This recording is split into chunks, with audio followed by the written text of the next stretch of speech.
Cijeni gledatelji, dobrodošli na veliki spektakl. Dan D ženskog nogometa, finale kupa.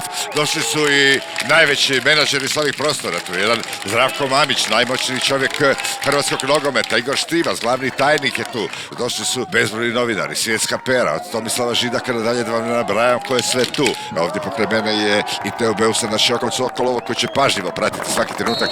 Prvo, dobar dan svima. Nadamo se da ćemo biti nazočni spektaklu u ovoj utakmici koju smo čekali cijelu ovu sezonu.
Prepune su tribine, karte su se na ulazu prodavali po trostruko većoj cijeni.